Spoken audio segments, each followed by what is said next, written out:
I would like to show my respect and acknowledge the traditional custodians of the lands on which these interviews take place.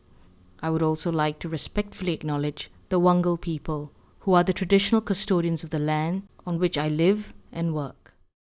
Hi, I'm Prema, the host of this podcast, What Can We Do? I started this podcast in 2019 because I was feeling overwhelmed and anxious about issues affecting communities. There's so much going on in this world, so much to address, so much to fix. Where's the best place to start? Here. In each episode, I speak to someone or an organization that's making impact. You will learn about the issue, why it exists, the challenges, but most importantly, how you can be a part of the solution.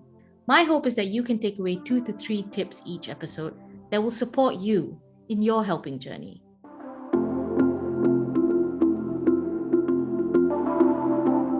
Today, I have with me Paige Wilcox. My name is Paige Krystal Wilcox. I am in Brisbane on the country of the Yagara and Turrbal people. I am an author, public speaker, corporate trainer, and also a student coordinator for medical students. I have primarily focused on writing books with an intentional storytelling style, which is stories that convey a specific moral lesson or belief. So it just goes beyond entertainment. And I also do a little bit of training on the side of teaching people how to use this, as well as connecting other authors, helping them to write diversity better. I guess it's always appropriate to say that I'm a woman who was assigned male at birth. So about 20 years ago, I went through a gender transition. And that has also been another very big part of my life. So I guess what I want to talk about today was that you practice taking kind of power and agency over your personal story. And you do this so that you can control the narrative and control misinformation. Yeah. How did you get started? Well, I learned storytelling as a child, so that was a big part of my upbringing. I was raised in a few different churches, and Bible stories were a big part of my life. But what I found as an adult was, especially with regard to parts of myself, like my gender identity, where people didn't really understand all that well about my situation, I would get a lot of consequences for people who told my story. So they would give out my personal information without any involvement of me. And that would often actually just come back around on me. So, a stranger would come up to me and say, oh, I heard this thing about you. And it was usually in words that I would never have used about myself. That got really difficult. And it was just all sorts of situations. It even happened at work. And I thought, well, I have this power in storytelling, having been exposed to stories my whole life and understanding a way of using storytelling that my family's religion used, because they used storytelling to pass on specific morals, lessons, and beliefs. I can use that same concept to help other people understand me, blogs and videos at first, and then flesh them out into fuller stories, really thinking about the specific common things that people tended to misunderstand about me and my experience. When you started to craft this story that you wanted to tell, did you have to kind of sit down there and think, what are all the things people usually say? And what is my message or my story to counter that? Definitely. So I call this form of storytelling intentional storytelling. And I firmly believe in being intentional about every single sentence. And that's not for everyone, but specifically it worked really well for me because I'm a spreadsheet person, I'm a structure person. All of my writing follows different writing structures. As an example, with my first attempt at memoir writing, I did it first as a blog, and I was 33 at the time. So I sat down and I plotted out 33 times in my life that I felt were a pivot point. There was something that happened around that time that sort of gently guided me in a specific direction. Once I had really those 33 events, each of those became a chapter. And I worked very hard at working out in each one, okay, what in this is something that other people might know already? What have I seen out there along these lines that I have felt misrepresented by? And I actively included details that I thought would be helpful for giving the information to people who I felt needed it, but also countering what I felt was misinformation that was out there at the moment. Maybe we can take a few steps back because you've referenced a book. Could you give us a bit of context to that, so that you've published some books and what the titles of those books are? There's two different types of books that I've published so far. One is a science fiction novel, and that is still the intentional style because I was trying to counter a lot of different tropes in the science fiction genre. I'll focus on the memoirs. So I did a 5-book series called the Memorable series or Memoirable series, depending on how you want to pronounce it. So that the first 3, Outer Shell, Inner Demons, and Synthesis, I wrote those 3 books at the same time to either be read one after the other or spliced together for a different experience. So it was kind of inspired by Choose Your Own Adventure. It was a very fun experience in some ways. It also very, very therapeutic and very painful as well, because to write in detail about anything that's true, you really have to confront everything.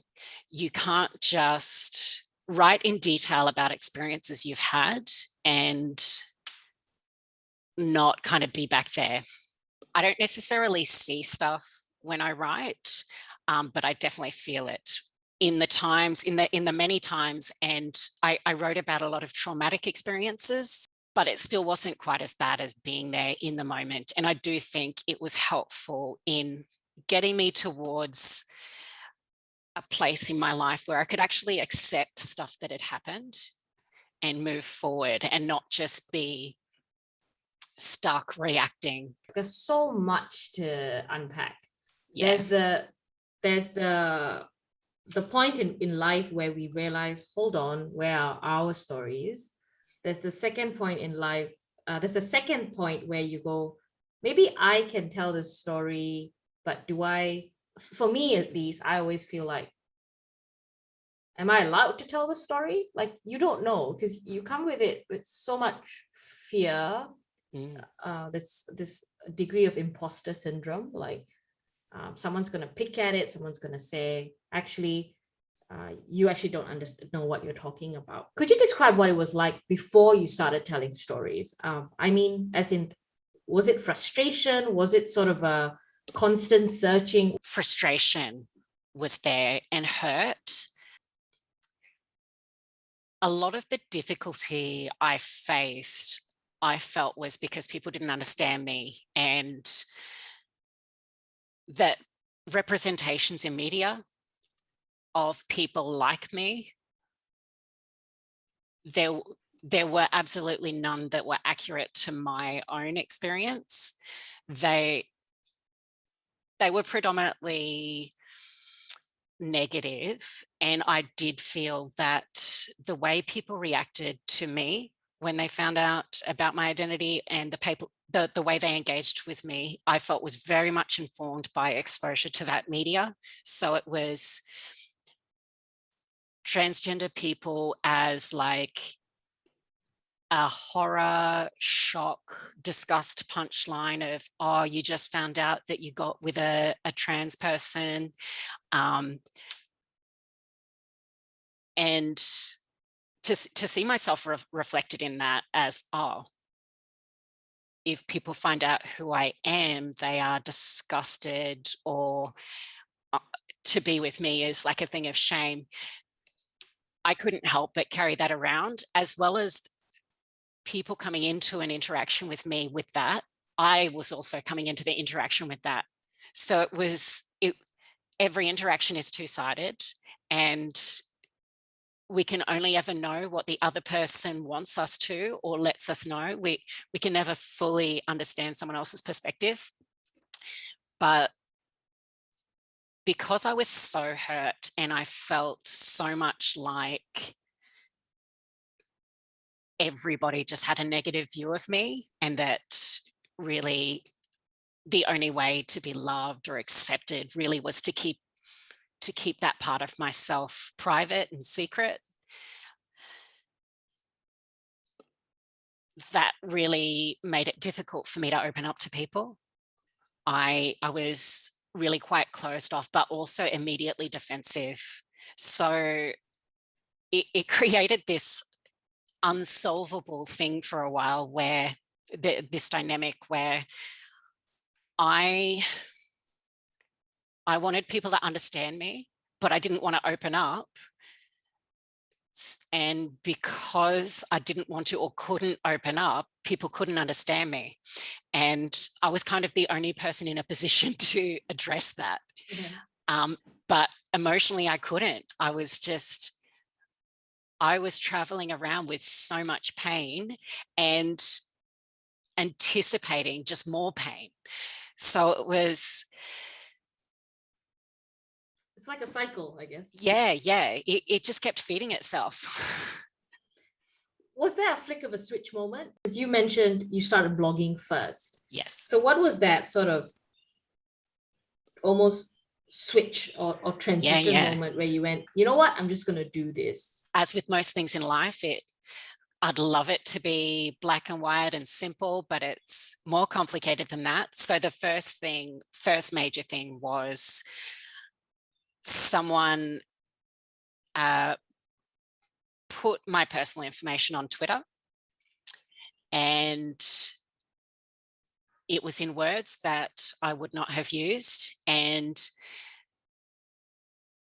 it painted me as like someone who was shameful and deceitful, and that really hurt. And it was in that experience I'm like, you know what? I shouldn't have to be ashamed of myself. It should not be a thing that if someone puts this on Twitter, it's an issue. But at the moment it is, because people see it as a negative thing. You know, so many people would be like, oh, I can't believe she's like that. And just, oh, it frustrates me so much, even just thinking back to that. And I'm like, okay, so what I need to do is I need to address that. And a way to address that is through storytelling. I've always very much strongly connected with stories. I will put some information out there about myself and be shameless, for want of a better word. I don't know if shameless is the right word. It's kind of got negative connotations. Unapologetic, maybe? Unapologetic and unashamed, perhaps. And through that, perhaps for future people, maybe they won't be in that situation where if someone discloses their gender on social media, it will be a negative thing. But something to keep in mind in that situation was that I was still carrying around all that pain, and I had that additional hurt of that situation of my trust being broken and having that information put out there in a way that I didn't want, when I didn't want it, just being very, very negative. And what that meant was that I still didn't really open up. There was a bit of anger that was informing my approach, and I was trying to assert that people should just respect who I am without having any information. And it's a bit difficult to talk about this because I think I could be easily misinterpreted as saying that people need to explain their story and their experience, which I'm definitely not saying. What I'm saying is that people can't understand if they're not given that adequate information. And that's where we, I think, are in a very tricky time in history where, yes, there are people who don't want to learn, but there are people who do want to learn, but they don't know how to get that information. And unfortunately, a lot of people with lived experience are feeling pressured to do that emotional labor. And that's where I feel that storytelling is so important, because you can have a story where it puts different people in a situation where someone who doesn't have that lived experience can learn about it. And the person with that lived experience doesn't have to keep going through that emotional labor of educating the world about what their challenges are, or, you know, not even just their challenges, but what are their hopes and dreams. Because I certainly felt like I couldn't have hopes and dreams. I'm writing a romantic comedy at the moment for that reason, because I'm like, you know what? I deserve a character like me who's a central character in a romantic comedy, as unrealistic as romantic comedies are. If we don't give context, how do we allow people to understand? I know that sometimes when I've gone into a situation with low understanding, what happens is then you don't even ask questions because you're so scared to say the wrong thing. Mm-hmm. But if there's a bit more information to work off, then you kind of know how to navigate that space. That being said, though, I think everybody needs to make an effort to learn more about someone else's experience. Sometimes it's frustrating to think that so many years in, we're still at that stage where we're talking about the pain of the community, or the calling everyone remarkable human beings when they're just trying to, you know, live their life. You know, just went on the bus. Very brave, you know, that sort of stuff. When you started putting your stories out there, was there a part of you was like, because I'm just thinking about this from my own, if I put my story out there, even when I started doing this podcast, there's this little niggling fear that someone's going to say something and there's just going to be feedback that, do I want to let that into my life? What was that like for you? That is a terrifying experience, I can tell you, because any sort of art that you create is a bit personal. But when it's your own personal story and it's about your intimate experiences of life, negative feedback feels a lot less about the writing quality or the quality of the art, and more like a personal attack on you and your existence. And certainly when you have felt criticized or unwelcome as a human being your entire life, to separate that is near impossible. And for me, I found that very difficult. I'm glad I did everything that I did and wrote everything that I did, but I did feel this pressure to include more of the traumatic stories, partly to say, look, this is how difficult it is sometimes for people like me. But also an additional layer or motivation was, maybe the backlash won't be so bad if they see me as a bit of a victim and take pity on me. And I hate that I felt like that. I left out quite a few happy stories because I thought, well, nobody cares about the happy stories. They're not going to learn from the happy stories. Trudge through the really dark stuff to get anything out of it. That very binary pressure of either you're a tragic story or an inspirational story. What if we're just average? What if we're just having average experiences? We've talked about those challenges and Yeah. those roadblocks, right? And I'm sure they will be there. What was the positive response like? I have been really touched by the positive responses I've received, the random emails and messages that I've received of people who really connected with different parts of my story. And in particular, people who've had very different lived experience to me, as in they're not trans or they don't live in Australia, who are like, oh, we actually have shared a lot of experiences. Mine are for different reasons, but I have gone through some of those things that you went through. And through reading about that, they have felt less alone. And I think in the past year, that has been incredibly important for a lot of people, is that knowing that there are other people who've gone through things that they've gone through, to take away that feeling of isolation. I grew up feeling very isolated, and I feel so far from isolated now. And a big part of that is through writing these stories. If there are 3 things that your journey into taking control of your story has taught you, what would that be? First of all, it's important, if I want someone to understand me, I need to have some understanding of them in order to reach them with my message, to help them understand, because you can't use the same approach for everybody. So number 2 would be that nobody has to listen to you. And that was a very difficult thing for me to learn, because just because you have a platform, just because you have something to say, that doesn't automatically that doesn't automatically mean that people will listen. And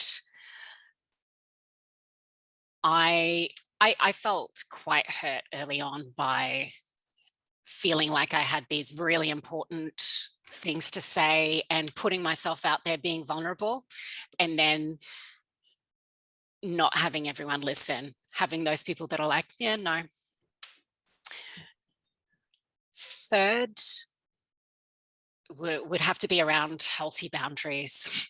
Part of my books was to help me with healthy boundaries, because I wanted to keep helping, but it was so painful. For a while, I was getting up on stages in front of live audiences, speaking a lot. And that was painful for me every single time, because everybody wanted to know about the really painful stuff. There's an unlimited number of people who are happy to have people speak for free on their lived experience. And plenty of people have made money out of that too, which I find, it's important to consider healthy boundaries for yourself. So healthy boundaries, knowing your audience, and people don't have to listen. I think those are 3 very important lessons that I've learned through all of this.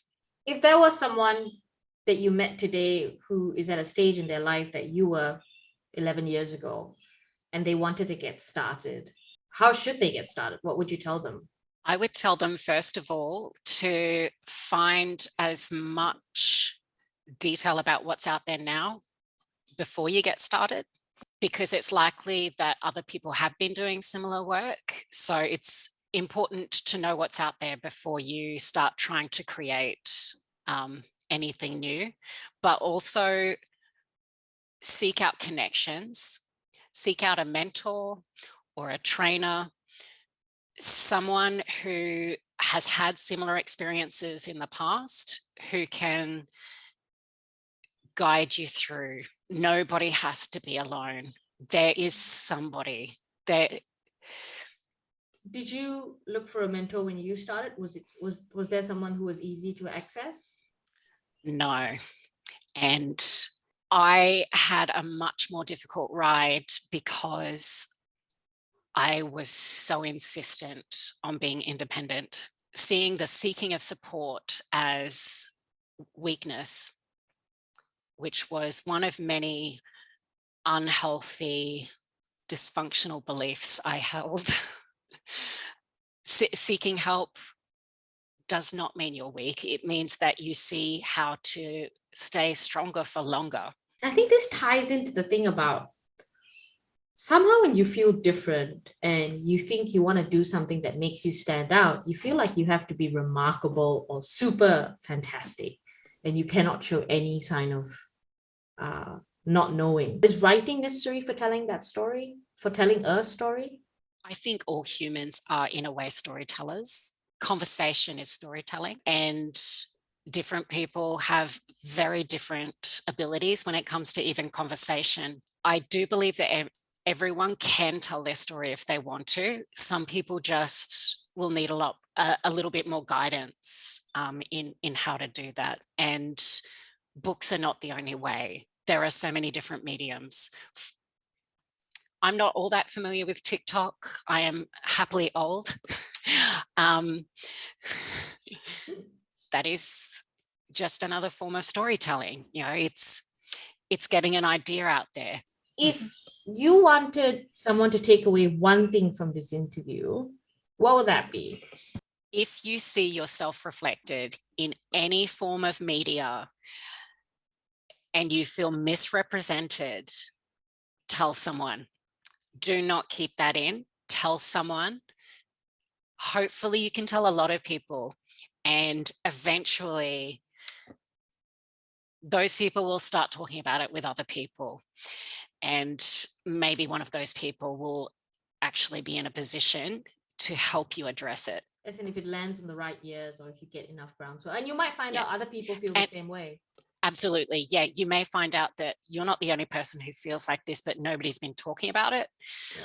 You can also be very intentional about who you tell about it as well. I have found various social media platforms very good for connecting with people like yourself who are a good person to connect with over that specific thing. And what's coming up for you? I know you said you're working on a romantic novel. I am working on a webinar at the moment, an intentional storytelling webinar that will be freely available for people to access, just an hour, and it will take the participants through my process that I use from beginning to end. So from that idea to that finished story, using a specific example of my 5th memoir, the book that lives and bleeds, which was aimed at addressing a problem with the medical field.